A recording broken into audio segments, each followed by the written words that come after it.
We begin this hour with the unprecedented FBI search of former President Trump's Mar-a-Lago residence. That's right. Mr. Trump claims he is being politically persecuted after federal agents spent most of Monday executing a search warrant at his home.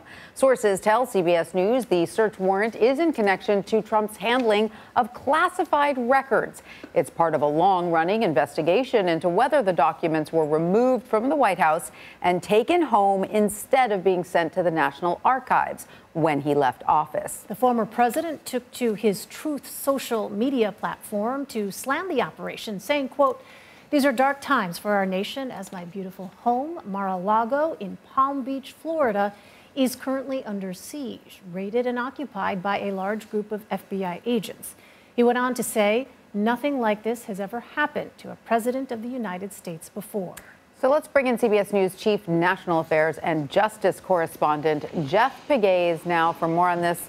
Jeff, great to see you. So give us some context here. How difficult is it to obtain a search warrant for a high-level operation of this size and scale?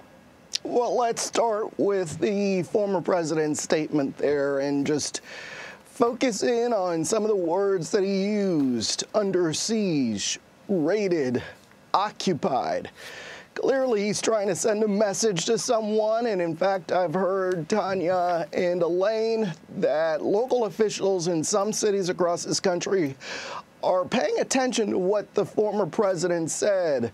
I have sources telling me that there is concern that the former president was trying to send some sort of message to his followers. Obviously, there's been some reaction to this search of Mar-a-Lago, but what kind of bar, to your question, what kind of bar needs to be cleared in an operation like this? Well, it's the kind of operation that has to be cleared by the highest levels of the Department of Justice, and we're not hearing any indications at this time that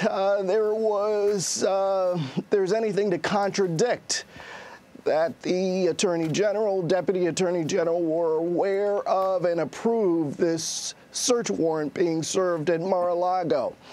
And to those words that the former president used, raided, I have talked to multiple law enforcement sources. We here at CBS have talked to multiple law enforcement sources who say, this was not a raid. This was a run-of-the-mill operation, a search warrant to gather information.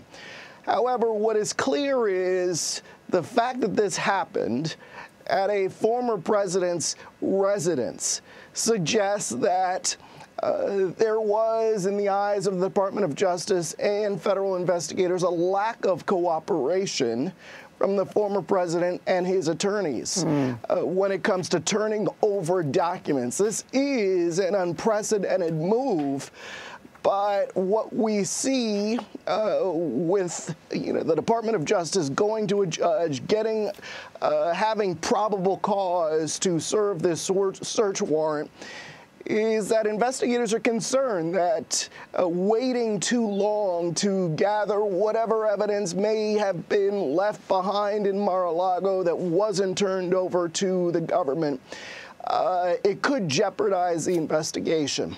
We don't know what that information is or that evidence is at this point, but I'm sure at some point we're going to find out. That was going to be my question, Jeff. I mean, given how sensitive this investigation is, I imagine officials at the Justice Department and the FBI are being pretty tight-lipped. But do we have any sense of what the FBI was looking for during the search, and did they find it?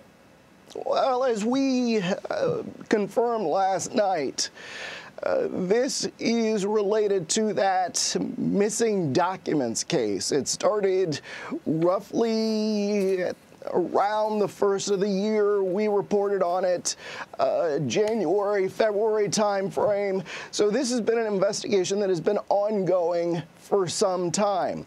So what we know is that there are these allegations that classified information, the government's top secret information, went missing from the White House. And the allegation is that the former president took that information with him when he left the White House, and that is unusual. It has happened in other cases, but to have an investigation like this that involves a former president, it is unusual. There's no doubt about that. But as you and I both know, I've asked the Attorney General as late as a couple of weeks ago, and I pressed him on this.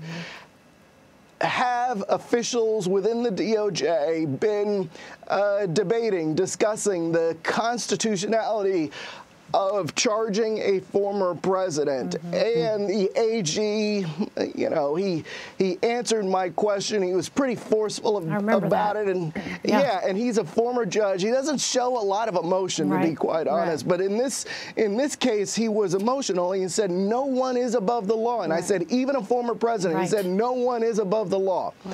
Keep that in mind. He's on record saying that 3 weeks ago, and he said it before. You know, so he means it, and he is an attorney general who tries to go by the book.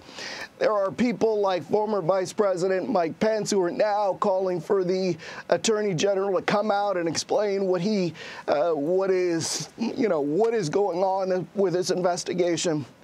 I don't think that's going to happen. Maybe I'm wrong. But I don't think that's going to happen because, again, this is an AG who is trying, in his view, to go by the book.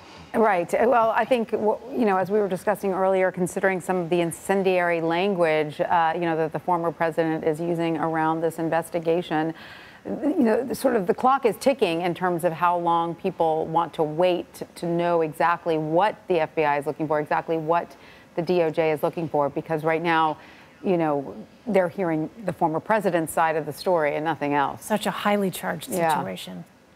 It is highly charged, but, you know, this is one of those cases where you have to go by the book because we've talked about this before. We know what happened in 2016 with James Comey going public with the Clinton investigation. And so there were some real valuable lessons learned in 2016, and I just don't see the Department of Justice repeating those mistakes. Yes, that's very unlikely at this point. All right, well, Jeff Pegues, thank you so much for joining us. We appreciate your insight. My pleasure.